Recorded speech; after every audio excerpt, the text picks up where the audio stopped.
Welcome to Thursday and the Beef and Barnzy show. We're having a special college edition with college legends, and we'll talk about some of what has happened and how the landscape has changed for those young folks, as well as some professional and Olympic talk as well. As usual, I'm joined by my co-host and the brains of the operation, Stu Williams. Good morning. Morning, Chris. Let's hope take two's working out better. Yeah, we're having some issues with Facebook right now, so hopefully get over to the Beef and Barnzy page and can watch and comment from there, because right now Facebook did an update that's not allowing anyone to comment from those pages, so not so ideal. Yeah, we made a bit of a whoopsie. We updated both of our pages, and now we have no access to our pages from StreamYard. So guess what I'm doing this afternoon? Trying to figure out how to fix that. Yeah. So I'm just going to head over quickly to our Beef and Barnzy page and share that to my page. Although now it won't let me. So that's very awesome. Very, very awesome. Thanks, Facebook. I appreciate the help. So let's, without further ado, I think we should. Oh, here we go. There we go. I agree. I like Casey chipping in. I've heard all these great things about Casey. I got to bowl with him once. Yeah, I'm more than happy to resign the chair and move along. I don't need that. No, Casey's gonna step up his game if he wants to, go there. So we do have our guests, and since we had a little delay, we'll just jump in with him a little quicker now. How's that sound? Sounds perfect. All right. Well, first of all, he's a two-time member of Team USA. He's a collegiate national champion. He has 4 ABC Eagles, and he's the lone male USA Olympian, all the way from the Wichita Mafia, Wichita, Kansas. Yeah, not quite. Yeah. Yep. Morning, guys. Mark Lewis, how are you? Good. Yeah, I'd also vote for, you could substitute in Tina and Linda to be on that side. We can do the collegiate side from that with those gals. Would work just fine. Yeah, actually, Tina, I think she normally has a board post, and she basically just abstained because of the content of today's overwhelmingly supportive. That's okay, but I'd be okay with her on the call. She'd be fine. So. And joining him now, Mark is also I neglected to name you as the director of bowling at Wichita State, and which is a promotion from your head coaching position of the women's team. Just an elevation from what we were doing to try and restructure to utilize all 3 people. So just something that we had looked at trying to do over the years, and this kind of was the right time to make that happen, to add in Coach Steelsmith into the mix. Well, and speaking of that, we'll bring him in as well. He's one of the few, he's a collegiate national champion also. He's a collegiate bowler of the year also. He was your teammate, Mark Lewis's teammate, in 1988 at the ABC Nationals in Florida, where they won team all events, and he won individual all events. Yeah, he on a very short list, along with my wife, as one of the few 14 collegiate All-Americans. Yeah. And now he is the head coach of the Wichita State bowling team. My idol, Rick Steelsmith. Hey, guys. How's it going? Is that your actual jacket from when you were there? That is the jacket from just a few years back. Just a couple. They give me a hard time about not decorating my office, so that was the first thing I brought in was my jacket from 30-some years ago. Yeah. And if any of you know Rick, he's really, really comfortable about talking about himself. So it took a minute to get him talked into coming on here this morning. And I think his arm is still sore from having it being twisted so hard behind his back a little bit. So, I mean, the things are a little bit different than when any of us went to college. I mean, well, Mark walked uphill both ways back when he Yeah, went, but Yeah. you know, I sent in a VHS tape, I guess, for my recruiting tape. How do you guys recruit now? What are the general strategies, and how does it work for colleges? Really, not only Wichita State, but around the country.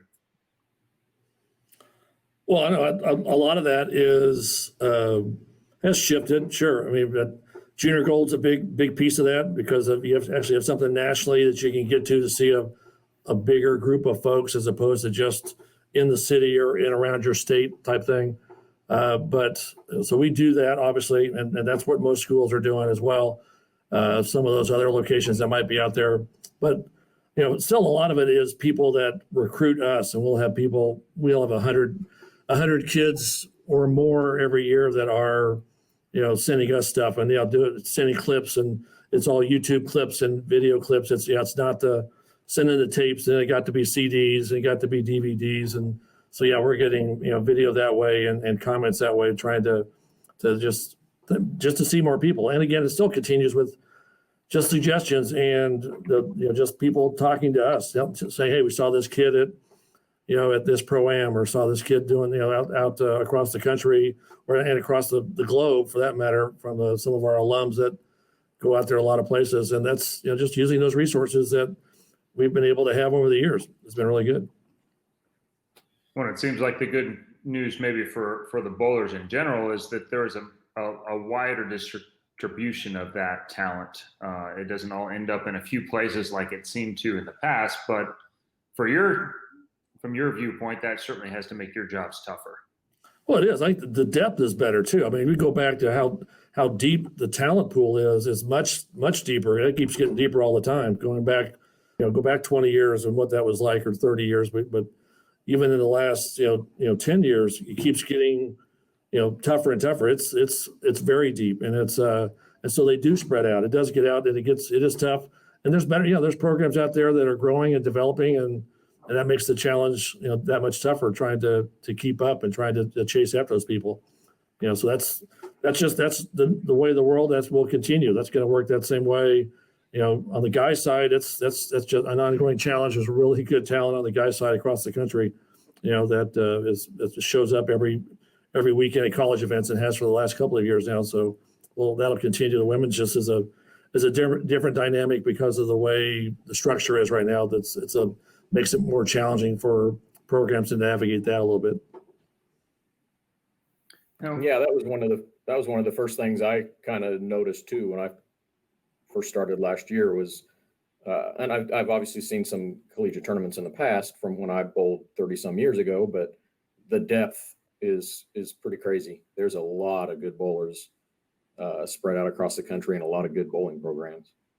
So if I'm bowling away and I want to go to Wichita, but I don't have an ex-alum pulling for me, what's the process? Who should I get in touch with? How do I go through that? What should the parents be looking to do? Well, a lot of them, Rick can talk about this. A lot of them will just use our website, use our contacts, and Rick will get emails, or we'll get emails from folks from around the country just asking questions to start the process.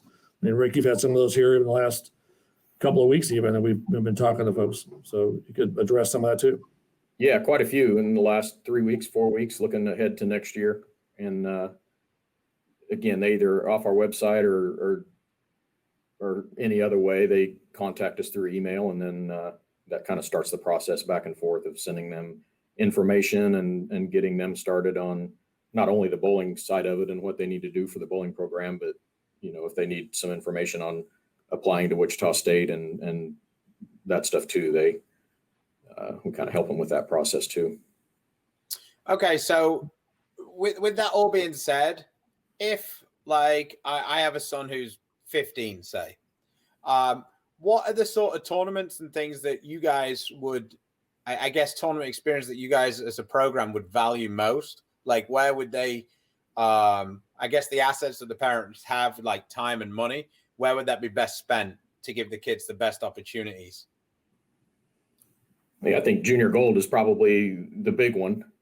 Experience in that tournament and where you finish in that tournament and those kind of things is obviously going to be one of the bigger tournaments that we would pay attention to and look at.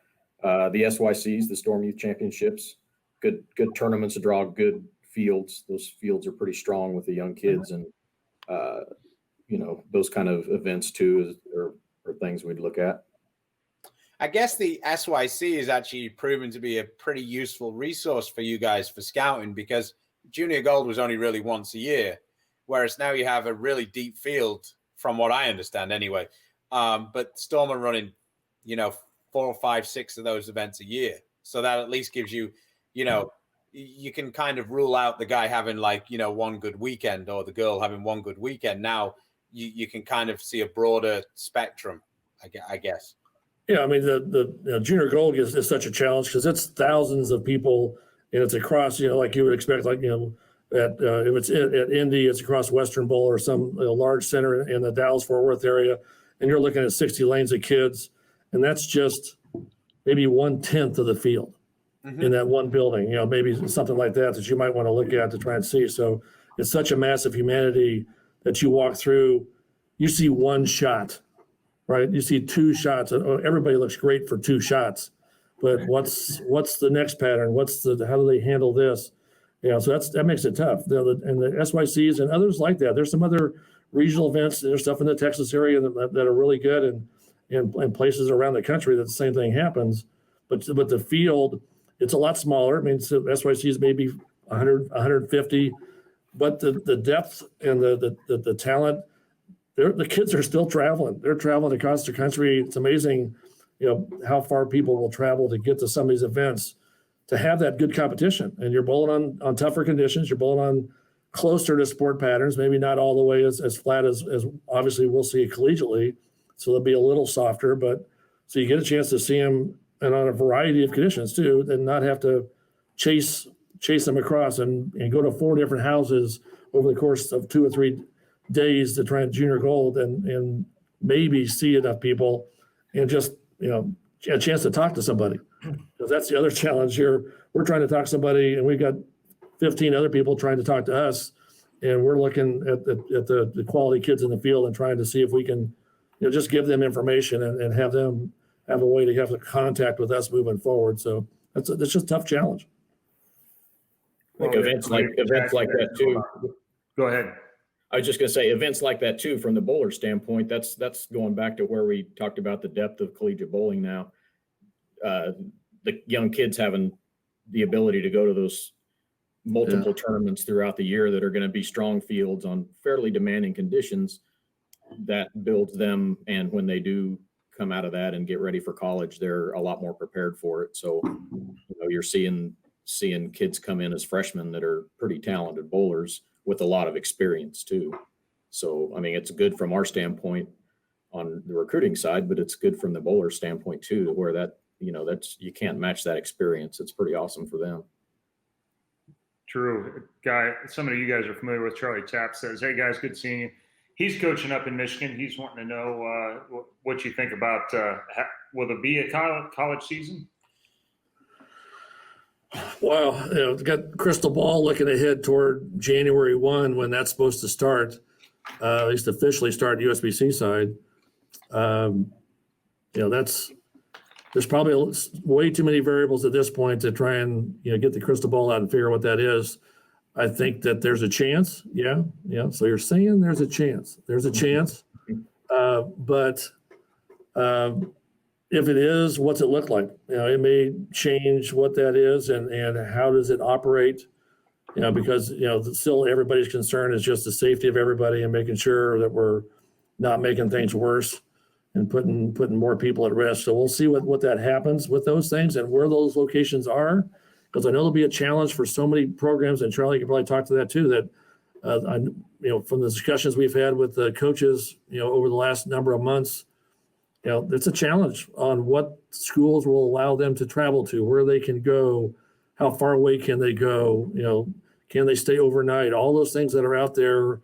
And then you've got all the budget constraints and things that, universities that having issues to how do we operate in this. And make it to next year and not just get through this year, but also still be, in a good place next year. So a lot of challenges. I would say right now it's, it's nowhere 100%, no way to say that, but is it 75 that we will have, but will there be hiccups?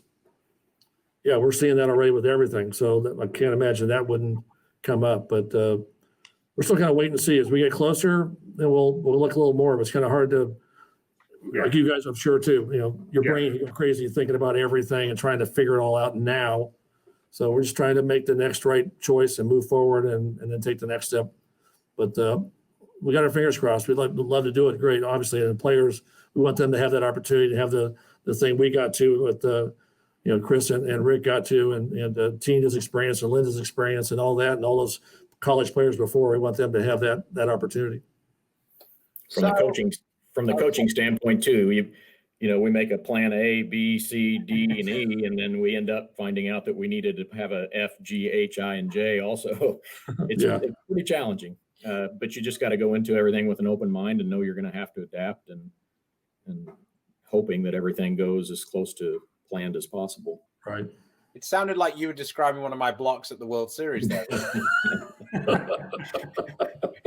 So not intentionally. That's right. Yeah, I don't know how much you guys have watched our show, but we tried to keep it a little lighthearted in general. So really? I have a question. Let's say it's from a friend. If said friend was supposedly in your program, would having a father who's a Hall of Fame bowler help or hinder their progress? Well, let me get this ball and chain off my leg here for a second, and I'll answer the question. No, it can usually be nothing but good things because you guys what you guys have been through and kind of have the awareness of what's out there, so it can be a good thing. That's always a challenge of that talented players and experienced players and successful that. How does that communication work its way down to the family and work it through the kids? It's always a challenge everywhere.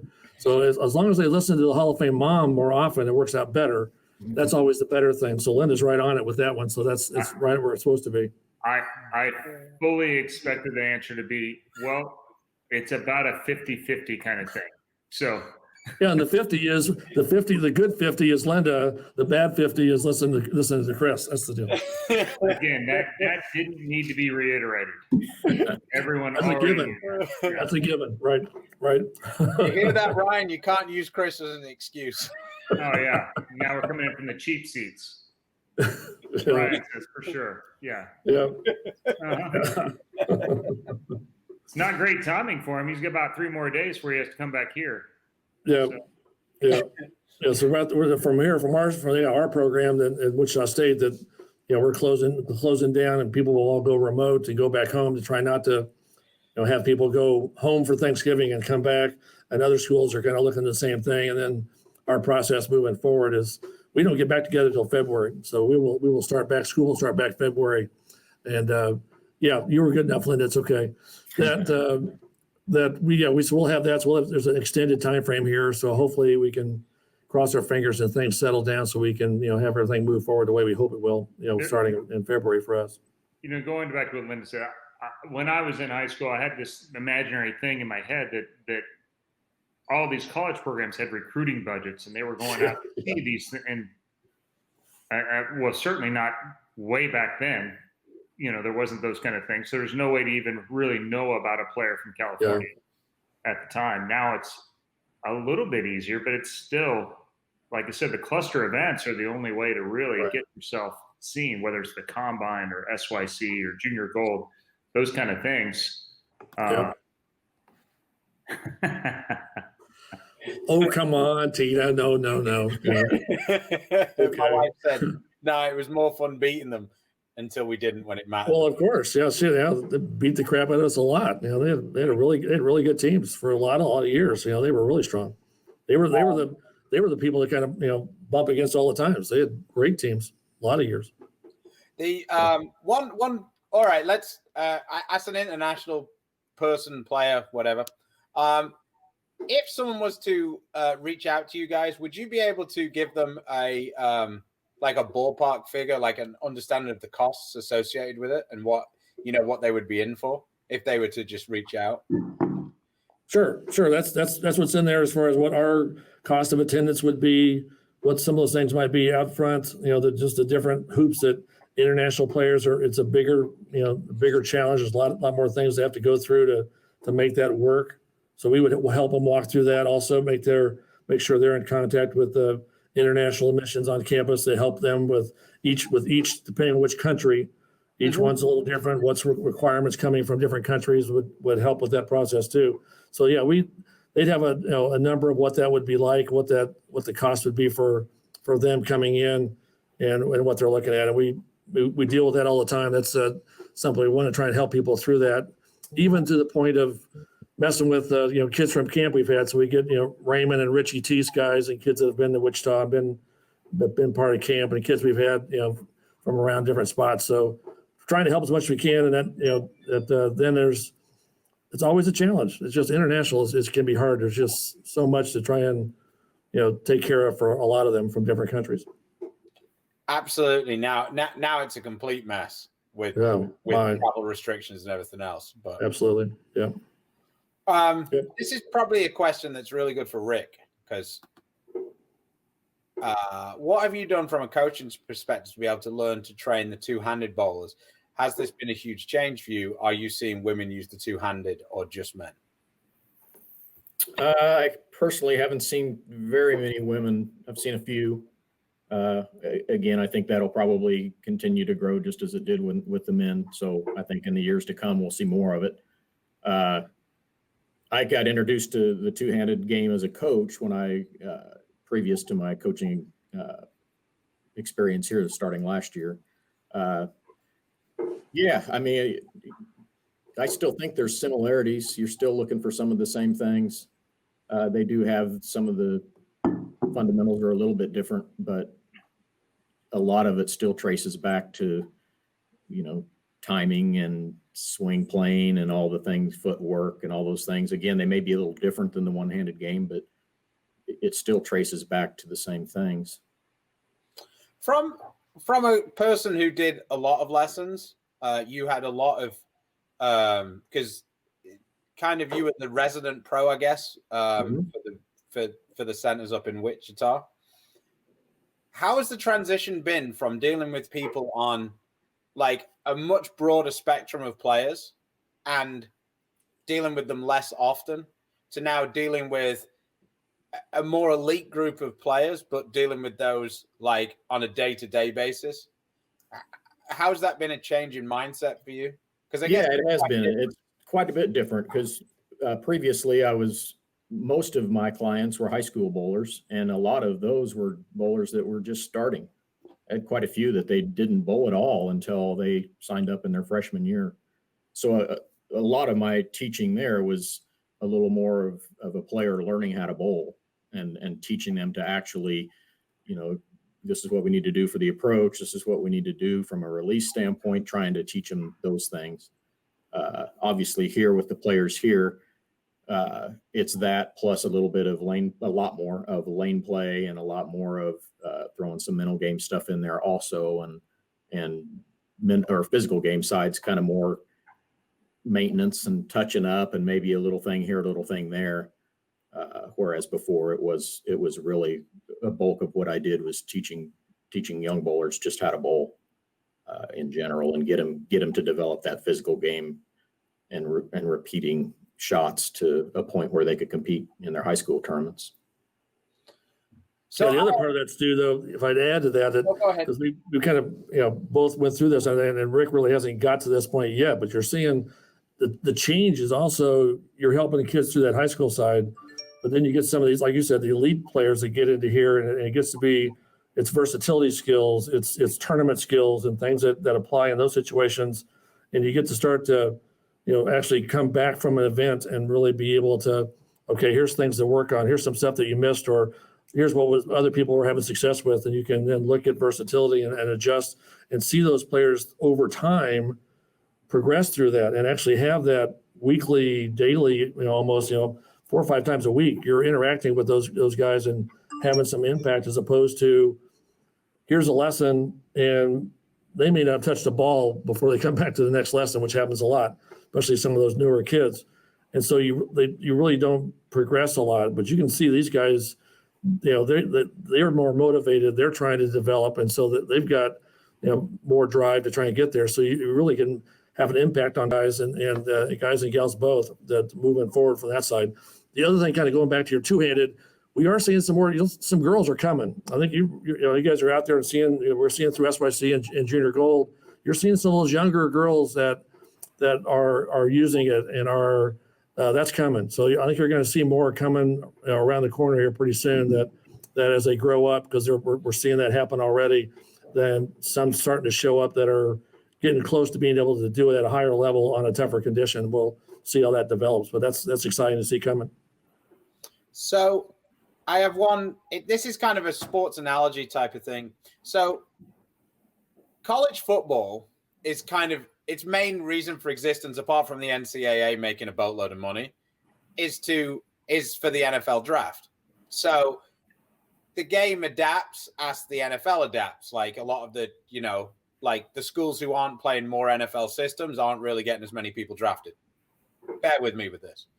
So with the PBA tour and the scores being higher, do you think it's productive for the college bowling to bowl on just patterns that are just so impossible? Because as a player who's bowled on the PBA for the last 10 or 12 years, I think that the college kids who come out are less and less equipped to bowl because they don't understand ball reaction very well when they first come out, because you guys just bowl on utter trash. You don't bowl on real patterns. You bowl on something that's so messed up that it doesn't really provide them with any skills to first compete in that environment, because they're not really used to seeing ball reaction. They're just playing the 3-pin. So do you think that there might be a change in that where you transition to something that's more playable, I guess? Well, I mean, Rick, you can jump in whenever you're on any of this stuff, but I would say that like anything happens, if you're gonna train and practice and you bowl on stuff that makes it harder, that's great training that you get better feedback on what you do to the ball, what's your speed control, your release control, your loft control, all those things in there that you can manipulate the ball better, and then if they do get softer, you have to learn through that process. But I think that what happens that, we're talking 10 competitions, 10 events, or 10 or 12 that you might compete in during a year that puts you on that. But these guys are still competing outside, and they are on those other conditions. They are into regionals. They are into patterns that are a little taller. They're not 1.5 to 1 or 2 to 1s. They're more that there's more shape in them to play that, and then learning that process. And I think, what I see is, I think there's a gap there. That's it. That's always been there. But I think that learning curve from pretty good college player coming into the professional level, I think you're seeing more guys make that jump easier. I thought it took longer. It was like you had to be a couple of years to understand what the professional travel league was like. The major travel league around the country, which is the PBA Tour. That was a longer learning curve to get to that point. It was hard for guys to have early success. I think you're seeing that gap's a little easier to manipulate. You're seeing a few more of those guys in there, at least from my perspective, looking from the outside in. But seeing some of the kids in there. From my perspective, the guys that actually have success early on the PBA Tour are actually mostly the kids who don't go to college. So that's just why I was asking, because right. I just feel like when I watch it a lot of the time, it's not 1.5 to 1 or whatever. It's just the way the kids end up breaking the lanes down, right, because of the fact that you play the baker and you go back and forth. It's just whichever team can trash the lane fastest to leave the other team in more trouble for the next. That usually doesn't happen that way. That have got like that. So that's why I was asking. Yeah, usually doesn't happen that way. But I would then. Exhibit 1 would be Packy Hanrahan. Exhibit 2 would be Frankie, out there, guys coming out of the collegiate program. You got AJ Chapman, guys from our program that are having some, again, whether that's limited success or pretty good success. Frankie's got 2 U.S. Opens. I'd say that Jesper Svensson's in the Hall of Fame. EJ Tackett's in the Hall of Fame. Anthony Simonson's in the Hall of Fame. Jacob Buttroff's almost qualified for the Hall of Fame. So I'm really throwing it out there of kids who didn't play in college. I just think they had of an easier transition. That's all. I'm not. The coaches don't control the environment. That's done by. No, but that's what I'm asking. That's what I was going to say too. Is any environmental change is going to take a little bit of time, even if you are exposed to the other a little bit. Looking at it the other way, I mean, if say we bowled our collegiate tournaments on house shots. That's just saying, if we did, and then they went to tour and those conditions were harder on tour, it would take an evolution of learning that environment and learning what to do. 100%. Just like it does this way. I mean, if we end up bowling in an environment that's a little more of controlling the pocket is enough, and maybe trying to figure out some carry, but it's not necessarily mandatory to keep up with the scoring pace, then you maybe see a little different ball motion. And then when you do, when you do get on something that's a little more scoreable, then you've got to take that a little bit farther. And yes, I'm controlling the pocket still, but now I've got to start tweaking some things or looking at things a little different to get the ball to go through the pins better too. And that, that's a learning curve a little bit. I would say again, I mean, looking from, and it's a long time ago, I understand, but looking from when I was in college and making that transition to tour, and the bowlers now, and at least the tools they have to go to the tour and be successful fairly quickly it's a lot more now. Just from a standpoint of being able to manipulate their ball motion and manipulate things on the lane a lot more so than I think. And obviously equipment's different too, and all those other, again, it's environment and all that. It's all changing and evolving. So that would be the only thing I would say would be, anytime you go from one environment into another environment that's different, there's going to be a little bit of a learning curve there to figure out what you have to do a little bit different than maybe what you've trained yourself to do. But I think the players today that go from, college is the way to go. I still think those players have the tools to get out there and get things done. And I still fully believe that going the college route educationally is the best way to do prior.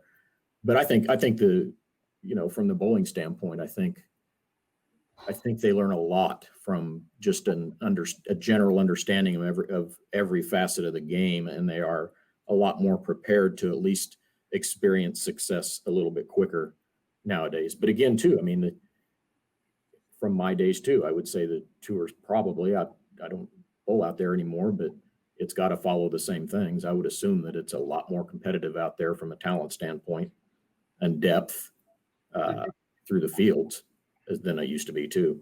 It's just everything goes that way. Every sport's that way. To be fair, it took Coach Steelsmith a really long time to have success. He was still enrolled in classes when he won his first major. So obviously it was a huge learning curve for him.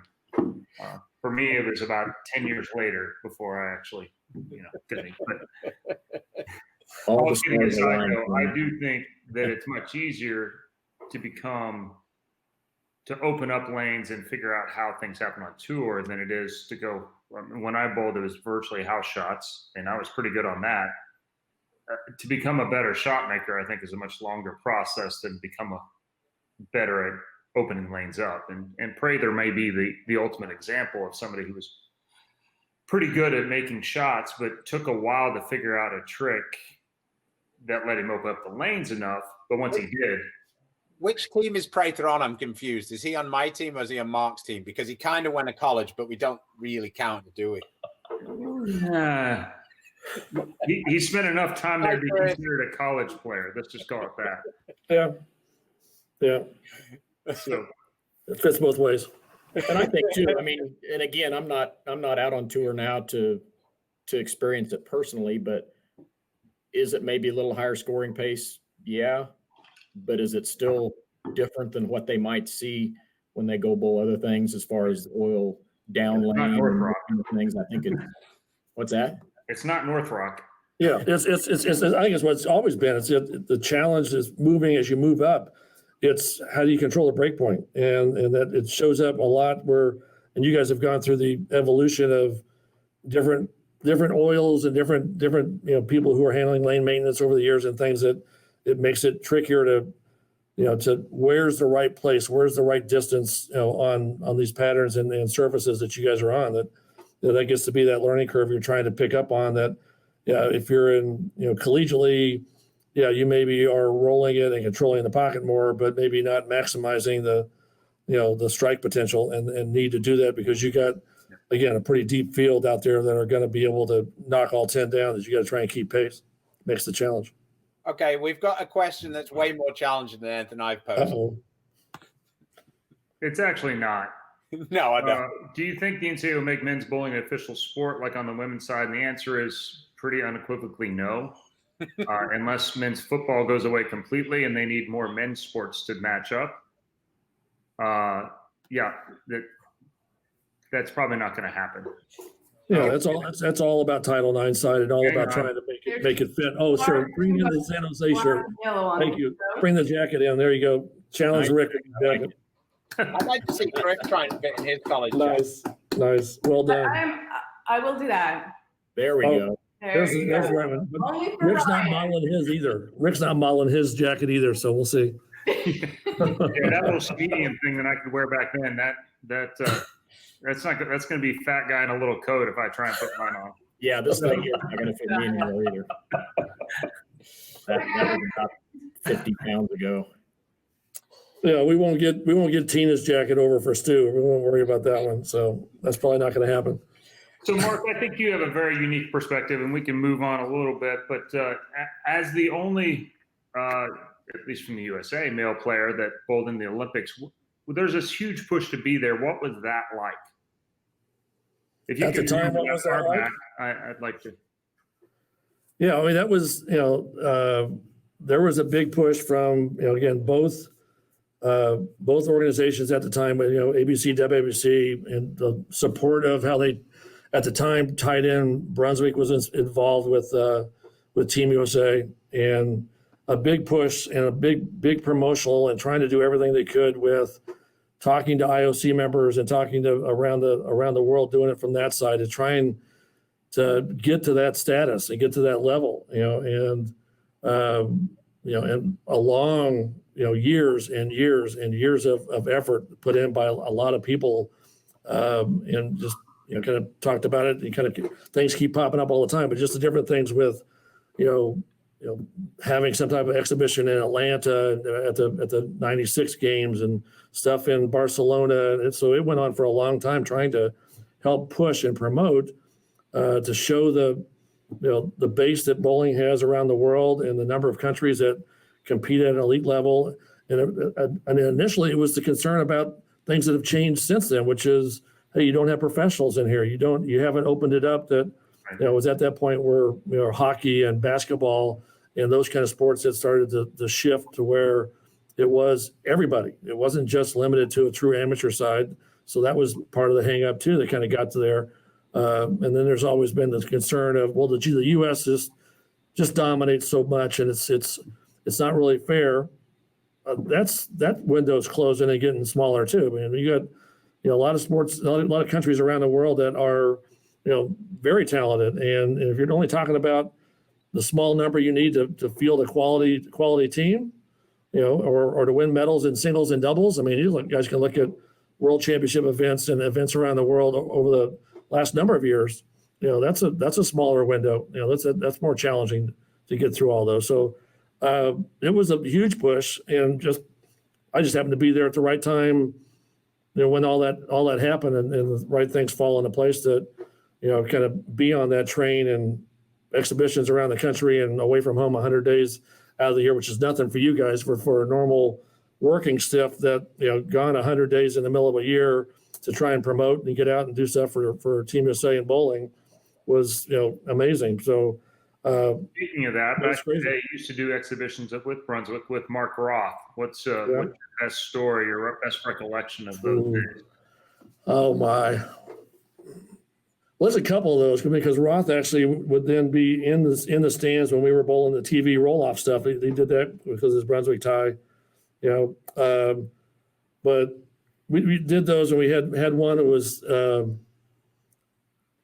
Linda Kelly and me and like Roth and Petraglia and some amateurs. It was at the Brunswick World Open at the time. So it was kind of before that, kind of before the events around, kind of in between pro-am times and the start of the tournament. And yeah, let's throw these shots, and then you got Denny Schreiner as the MC guy, doing stuff. So he's just easy to talk to anybody and everybody.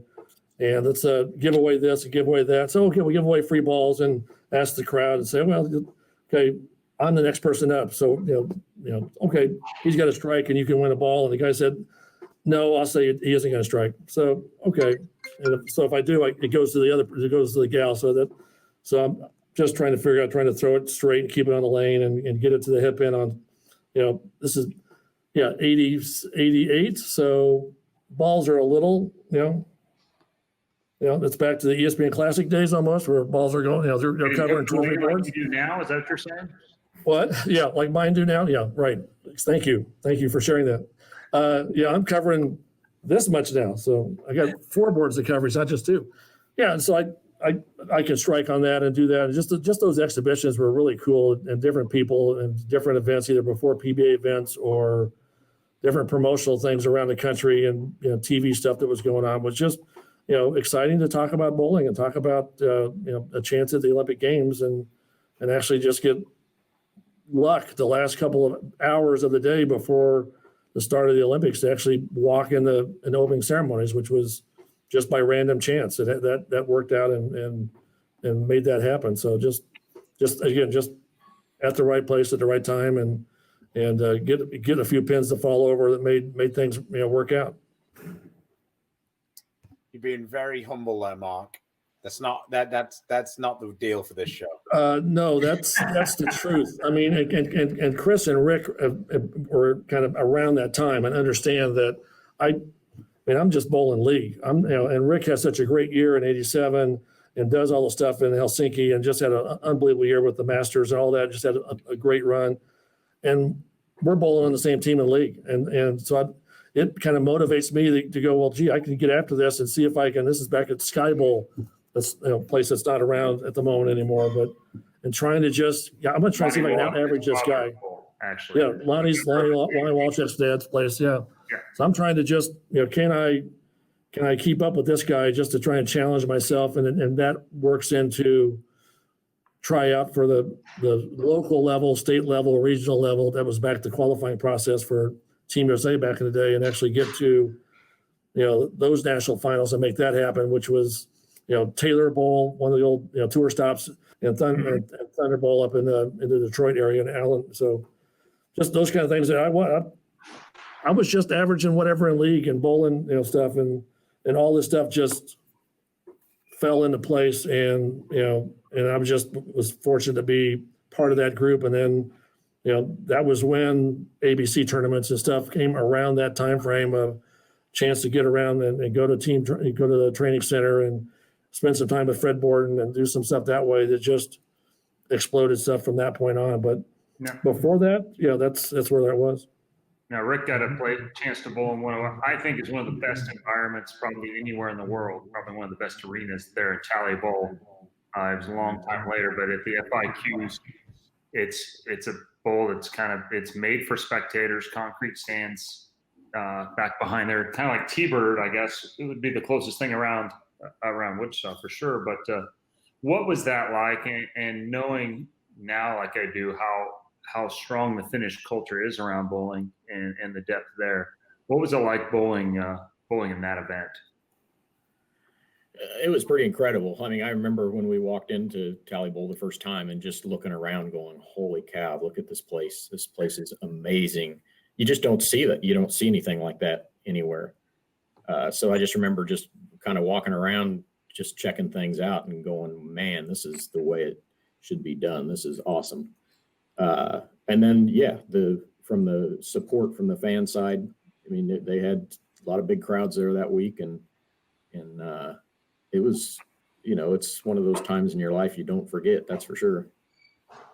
Now, did any of those old guys there, did they tell you that on 11 and 12 you were supposed to play the track, and then with no warning on 15 and 16 you were supposed to go play 6, and then We didn't have that information back then. Back then, the topography was probably a little better because it was a lot newer than it is now. well, there were still that now it's synthetic to this day, so it's kind of changed some of that. But before, it was, Stu has some great stories about guys telling him how to move around that center, and it was a reason, one of the reasons why no one won that Ballmaster Open that wasn't finished for decades. Yeah.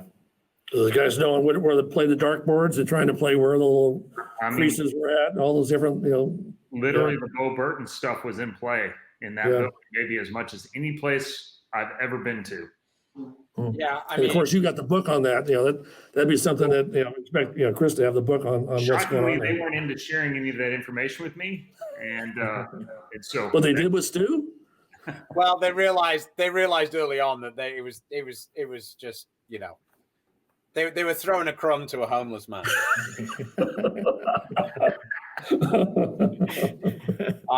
Teemu Ratikainen told me, if Teemu can't help you, Jesus can't help you. Was what he told me. When I missed the cut there that one time, when he literally led me through the entire block saying, I'd move on this pair. But yeah, from a financial point of view, it was way better than moving to go into the plastic lanes. From like a sporting point of view, though, it did kind of suck because it was pretty funny. I could have the sense of humor about it, and I'd much rather lose to an old Finnish right-hander than any left-hander who's ever lived. So, to me, when it was synthetic, I can't win because now the lefties win every time. And when it was wood, I couldn't win because I was just getting beat by an old Finnish guy who'd bowled there since 1906. But I was still losing. And it was much more fun losing on the wood lanes because I had way more excuse. So, yeah, that was, That's good. Good Well, material. I did have a question on my board for Rick. I didn't know. Tougher coach, Steelsmith or Greg Marshall? So, well, that's not a question for me. It's a question for Rick. That might not be a question for me either. That might be a question for the players. Let's see if Ryan's still in the chat. We'll see what he says about that, huh? Well, technically, it can only be Rick because only one member on that board's a coach right now. That's true. Yeah, we're still trying to collect enough to try and get to just his buyout amount. So we'll work till that one. So it'll work a long time. Yeah, I can imagine that's going to be messy. Yeah, that's details starting to come out. We don't get much news down here other than that there's a buyout, but terrible news all the way around for the players. It's just that's a bad situation. So, sorry. Oh, great. Yeah. Good answer. There we go. Ryan, be careful, Ryan, what you ask for. It's all right. Right. Yeah. I was about to say that might have something to do with Ryan's skill sets currently. Yeah, really. Hit your target. Makes sense. Marshall gives it the ball and says, shoot a 3. Ryan's like, man, this is easy. Yeah. He might be able to make Marshall happier at the moment. So, yeah. I don't know how well they replaced all those guards that left. So, there we go. Oh, there you go. You guys missed it. But, Stu one day couldn't remember what Brandon's name was. And so he just referred to him as the ginger spin biscuit until he came up with it. And Vince, I have used spin biscuit with him. I haven't used the ginger part, but I have used spin biscuit with Brandon before. Yeah, that's perfect. So ginger spin biscuit. That's only how Vince refers to his son now. So. Right. Good. Even his mother was referring to him as that, and he had no idea why. So they sent him a link to the video and said you might want to watch. Yeah, we can start putting names on the back of the shirts for that, just to go all the way across the back, to get that all in. Or you could just be GSB. Perfect. All right. Have we got anything more, Chris? You what? Do you have No, anything not a lot more? more. We could do 10 questions if we really wanted to, but all right, we'll just go back and forth. So you can each do 5 here. Okay. How's that? This is Chris's segment. I'm just going to sit back and enjoy the answer. So you're bowing out already. That makes me worried even more. But you're not even going to participate. That's scary. If Stu is the voice of reason for you, you may not have a clear view about That's trouble. Yeah, that's what I'm saying. all right, Rick. So which one of your coaching staff's tougher to deal with, Mark or Holly? Wow, thanks.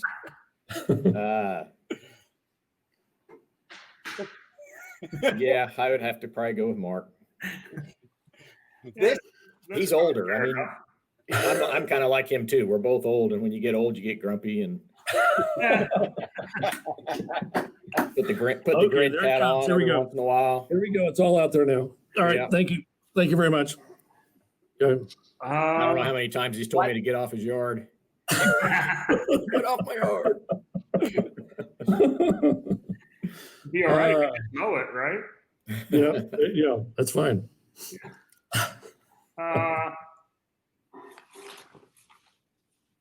Mark, what's your biggest pet peeve? Ooh. Wow.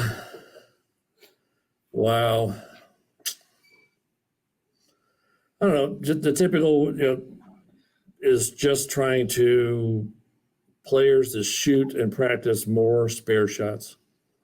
Just to value the importance of spare shots. Maybe that's more old school, but it's just amazing how younger players coming in, just how much they can make that jump, and we see that happen. So, just if we spent more time on spare practice on making shots. Hey, Chris, I should tell him my tip that I got from Joran Carlson. What's that? Joran Carlson told me that I missed a few singles in a block bowling with him, and he said, when you shoot a single pin, you should take twice as long on a single pin as you should on a strike shot.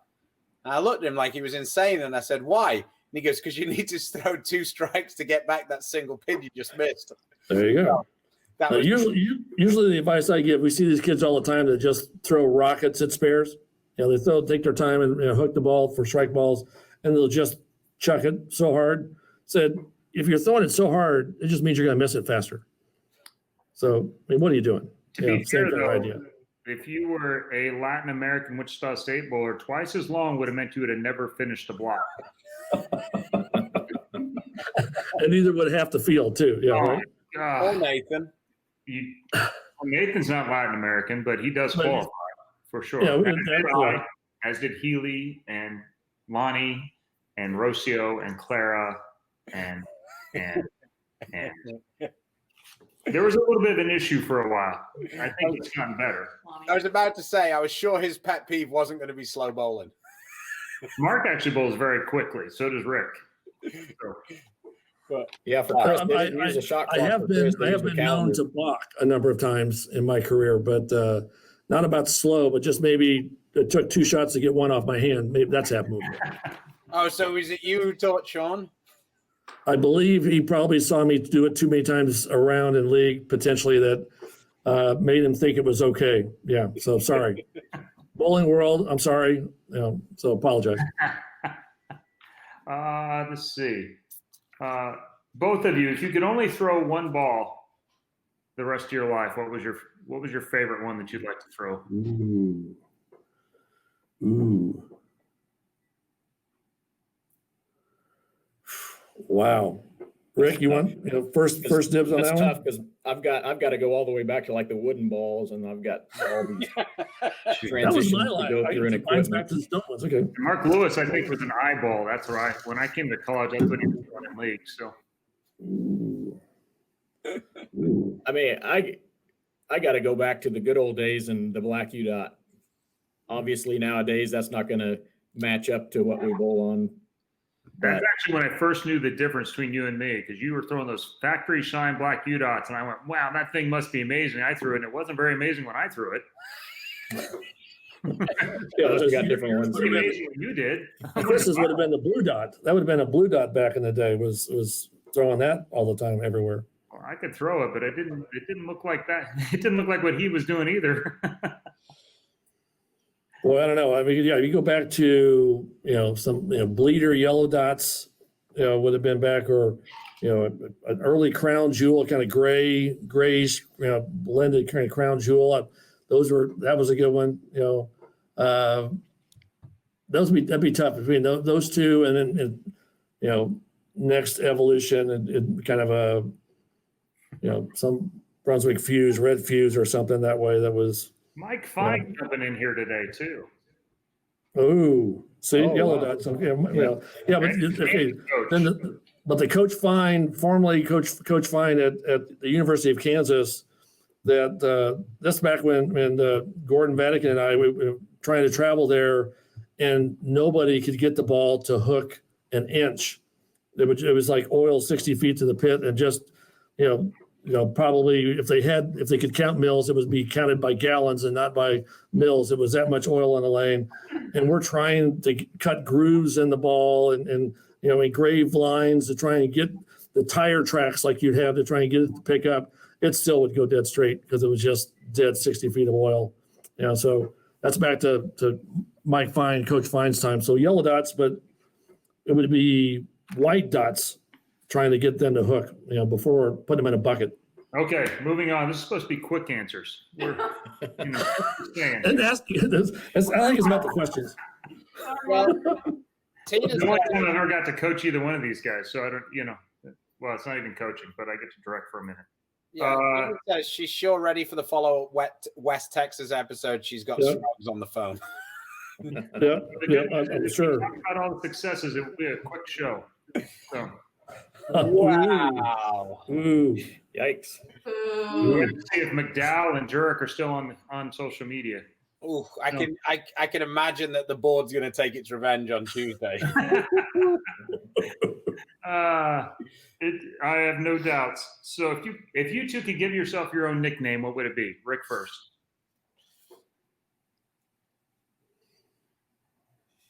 Wow. I have no idea. All right, I'll help you out, Rick. You should be. Thanks. I need some help. Was that quick enough? I have no idea. What did you say? I'm sorry.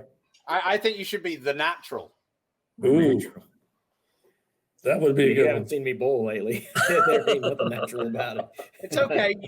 Nicknames are supposed to be, from back in the day. So that worked out perfectly well. Imitation is the sincerest form of flattery. The fact that there were so many mullets around should tell you all you needed to know back then.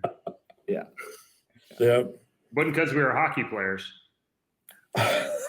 Yeah, it wasn't Minnesota Hair Day. Yeah, right. Yeah. No.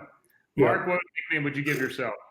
I have even less idea. Well, what's the best one's been given to you then? Well, usually the best ones that are given to you are by somebody that doesn't tell you what they were. Those are the best ones, right? That are shared, that aren't told to you. So I have no idea. Probably, move right and go straighter. Just, the kids have always said that. That's my advice for them. Back, 20 years ago and stuff was, stop trying to go left and cover the whole lane. Just move right and go There you straight. go. Oh, dog. Yeah, well, that's the one that I hear a lot. Yeah, is L Dog, Coach L Dog. So, All right, Rick. So, what's the one accomplishment you're most proud of? What's that? What's the one accomplishment you're most proud of? You have a lot to pick from, so. Wow.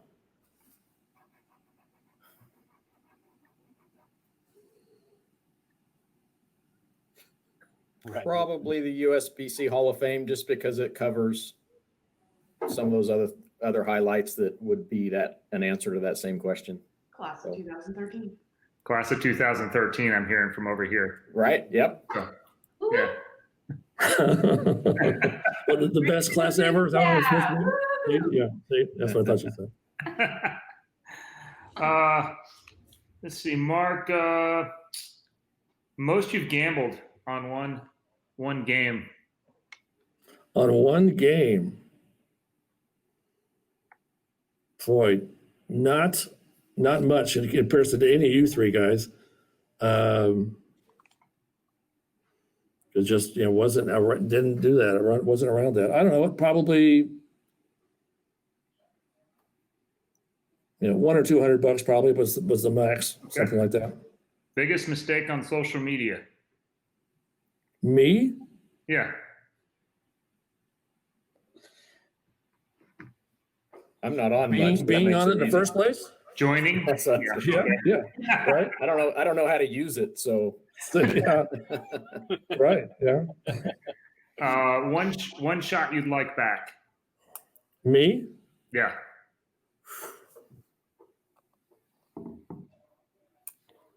Can I have a block? I got an Olympic block I'd like to have back, but that has to be brutal when everything comes up to one, a whole career kind of to I really don't have a lot of that the one block, but one and shot. it is that one block. That's probably the only one, but one shot. I don't see any that I'd want back. I don't see ones that that were there. The only one that would stick would be there's one shot at when I bowled for the national collegiate title, but we won anyway. But I threw one that I take that one back, but I don't have those. Maybe luckily I've forgotten all those that are gone. I can remember the good. Yeah, you did the highest vertical in an ABC tournament. Well, yeah, and recorded highest vertical too. A couple different highest verticals at that and at team trials. I got one of those that's recorded that was probably about 4 feet off the ground. Coach Rick, got one shot you like back?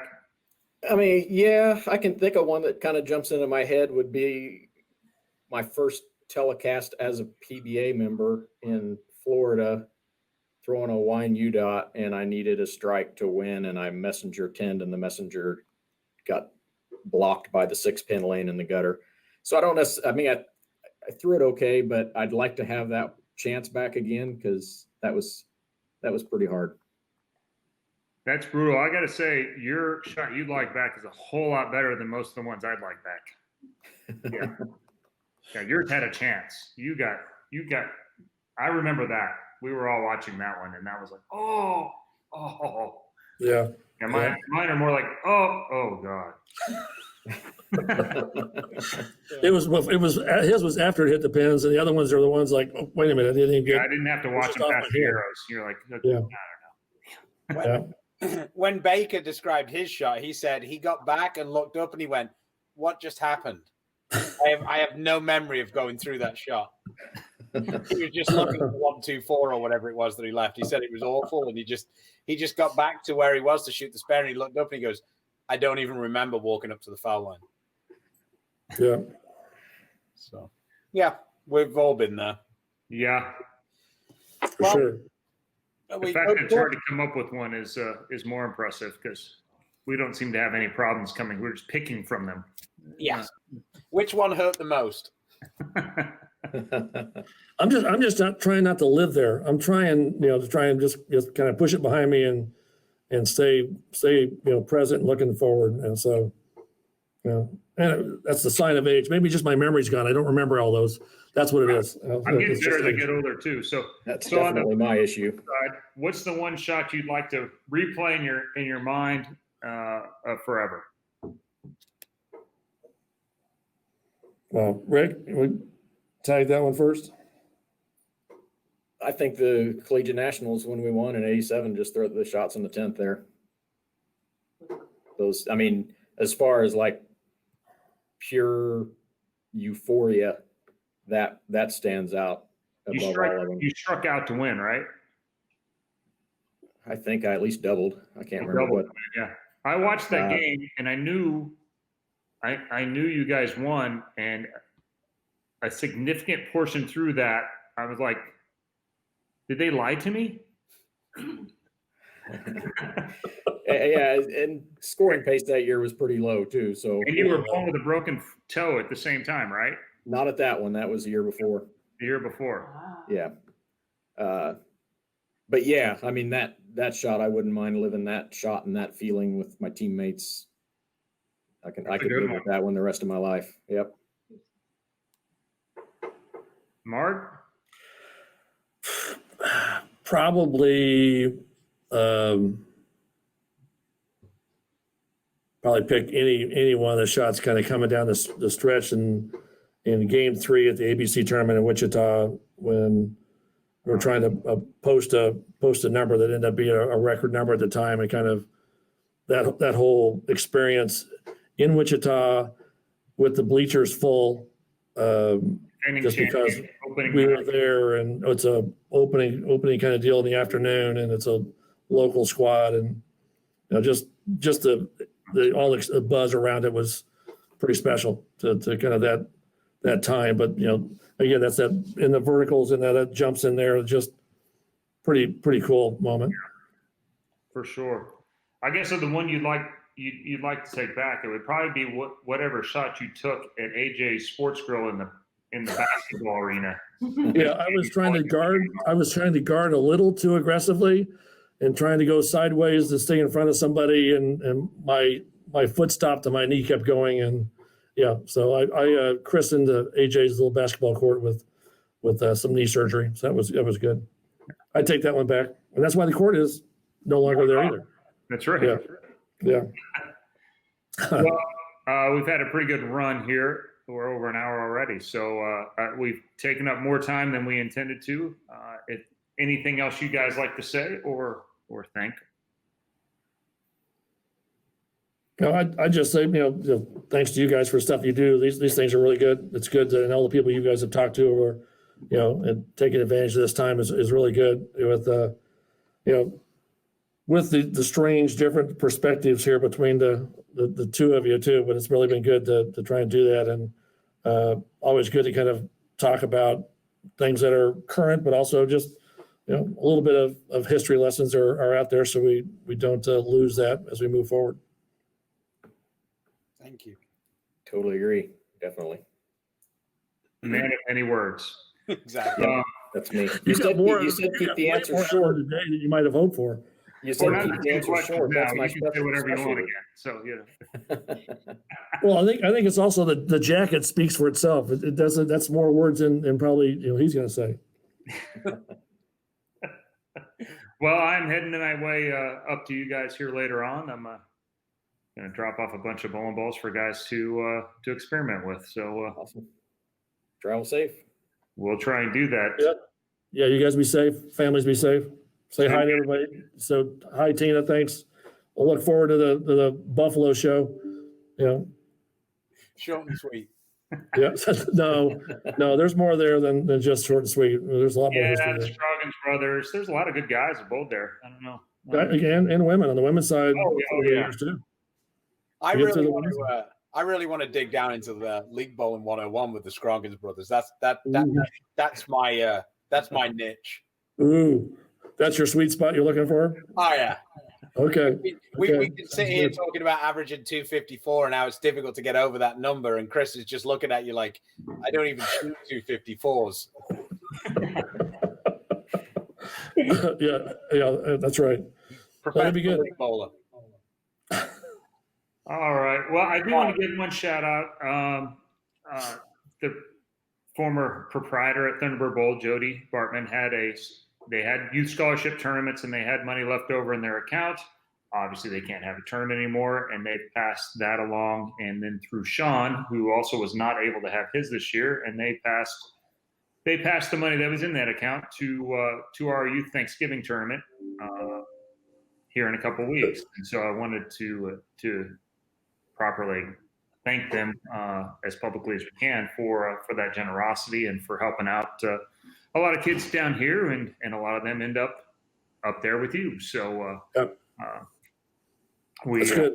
Appreciate that. Yes, that's good to know. Yeah, I really appreciate it. It's nice that the family kind of looks out after each other, and so once again, we'll try and pay it forward and hopefully help somebody go to school and go to college, even if it's at West Texas. So, well, Scroggins. There we go. Yeah, big Will. Well, I appreciate it, guys. Thanks for coming on and spending a little bit of your time, and good luck through this this pandemic and all the challenges you have through school and bureaucracy that you have to deal with along the way to keep kids safe and do what's right for both the program and for all those involved. And so I want to let you know we appreciate that. And so Thank for the rest of you out guys. there, thanks for joining today. Again, support our sponsors. And as you can see, people that make this show happen: Storm, Rotogrip, Niner Global, Vice Turbo, Cool Wick, 3G Shoes, Dexter, Master, and Bowler Smart. And there is still room for your sponsor here. But Of course. in any event, there's a lot of bowling centers struggling out there. Eat an extra meal, bowl an extra game, help them through this tough time. And until next time, stay safe, stay healthy, and God bless.